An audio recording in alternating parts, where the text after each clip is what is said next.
Welcome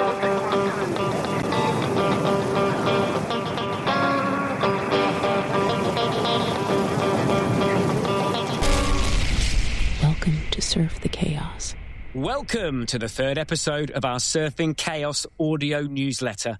Unlike other newsletters, this one's built for busy brains and moving feet. Because we respect your time, we want these to be short, sharp, and worthwhile.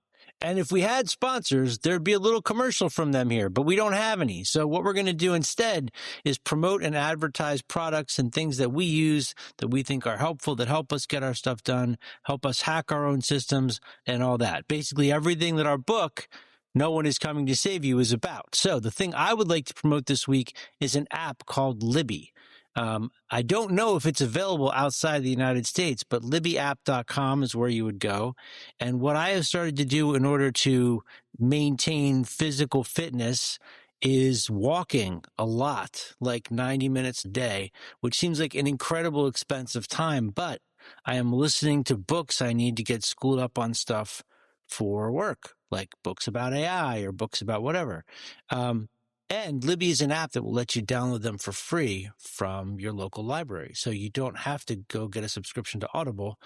Sometimes you have to wait a little bit. I've been waiting, I think, for Infinite Jest for about 27 weeks now.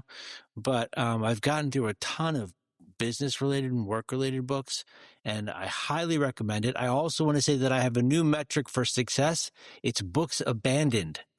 If you're one of those people like me that feels like once you pick up a book, you got to get it done. I don't think life is long enough for that. If I start listening to your book and it's not good, I'm going to bail. So, you wouldn't do that to our book. You've read our book back to back. Our book is, well, you won't let us make an audio book, but if you did, it would be awesome. Now, would you like to offer these people some shameless self-promotion, Stu? Oh, well, I would love to. Thank you very much, Dave. So as far as shameless self-promotions go, my next Publix CSPO class is on the 9th and 10th of March. I'm also running a Certified Agile Facilitator class, which has got all the lovely human-centric skills that me and Dave like to talk about, all kind of embedded within that. And that's on the 1st and 2nd of April. A little reminder of my face-to-face classes that are taking place. I mentioned that I'll be in Birmingham on the 11th and 12th, and I am going above the border. I'm heading to Scotland, and I will be in Edinburgh on the 10th and the 11th. But I tell you what, Dave, the most exciting thing, hot off the press, in collaboration with the Scrum Alliance, I have just brought together over 20 years of proven visual thinking tools and techniques to create a unique 4-hour visual thinking for collaboration micro-credential.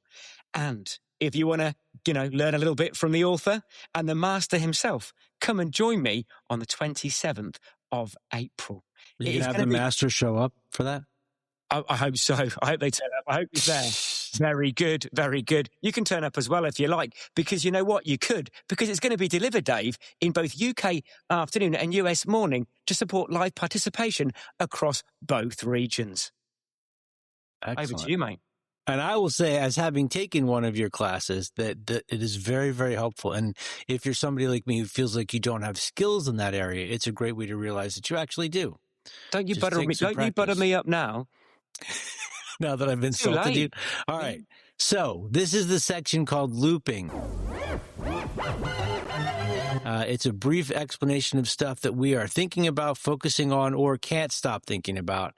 And one thing that I have been kind of stuck in since I saw the cover of this book on a page somewhere on the internet a few weeks ago is a book called AQ, A New Kind of Intelligence for a World That's Changing.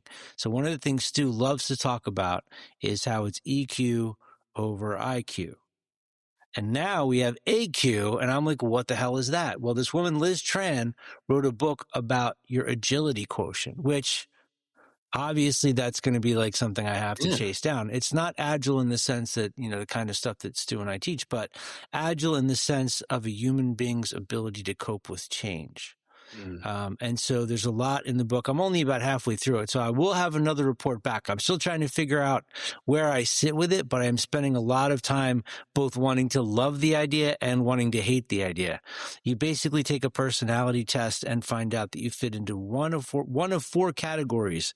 You're a neurosurgeon, a novelist, a firefighter, or an astronaut, which seemed to me to be pretty lofty. but there are very well explained personality traits or I guess change response tendencies of these people. So there's a lot of good stuff in there so far. What I'm going are to you? keep digging into it. I'm a novelist, apparently. What about me? What do you think I am? They don't have a word for you. Okay, I'll read it. But you can take the test. There's a test you can take for free if you go to our website. We'll have a link to it. And if anybody's reading this book, I'd love to hear what your thoughts are on it, because it could be, I mean, if it takes off, it could be huge. It could be another version of EQ that we all have to get skilled up in. But the idea of figuring out how to respond to change in a world that is changing so fast, none of us can even figure it out. There might be something to that. So Liz Tran, AQ, a new kind of intelligence for a world that's always changing. Nice, like 2 products for the price of 1. That's 2 valuable little insights shared in one. Trying to give value whatever way I can. Maximizing value. Got to make up the difference for you.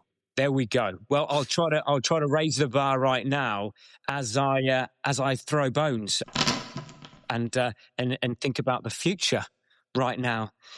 So I want to address. Thanks for passing it over to me now, Dave. I'd like to address skills over roles because you know what? Your job titles describe your past, much like your career, Dave, and your skills determine your future.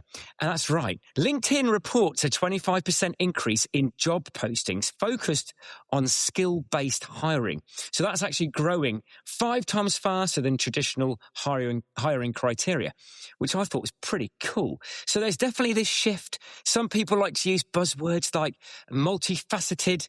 I like the idea of being a Swiss Army knife myself, but you'll also be delighted to know that a lot of this research is consistent, and it shows that people with broader skill portfolios are more employable, more adaptable, more promotable, and less vulnerable to automation. That's right.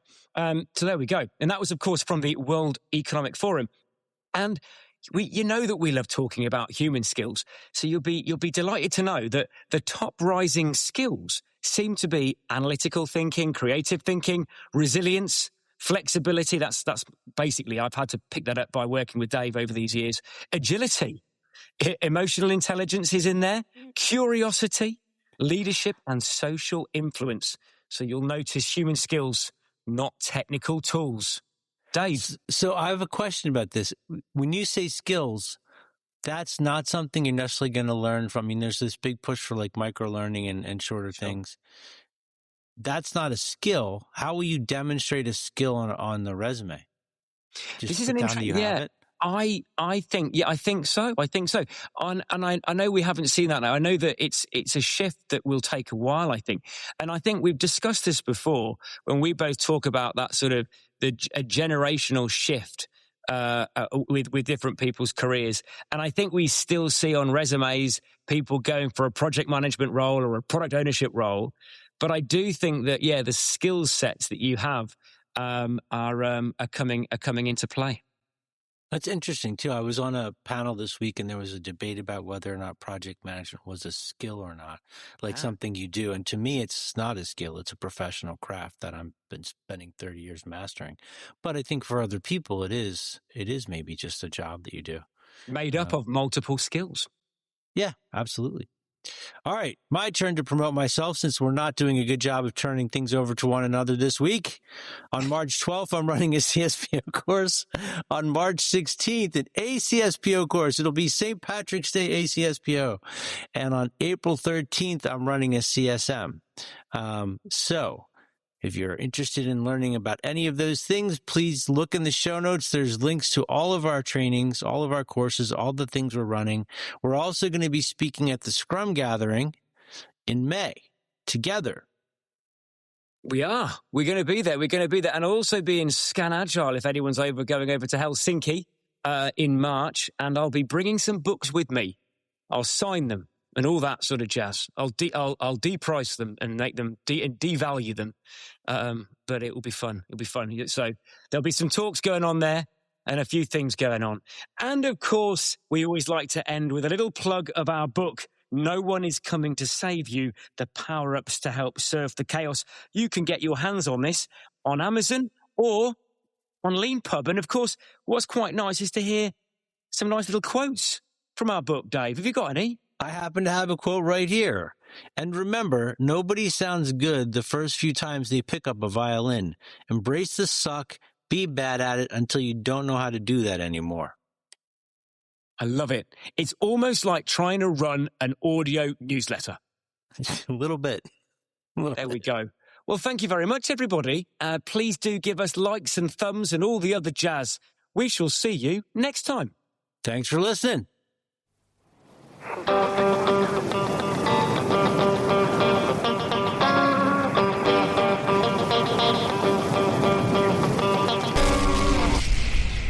Surf the chaos.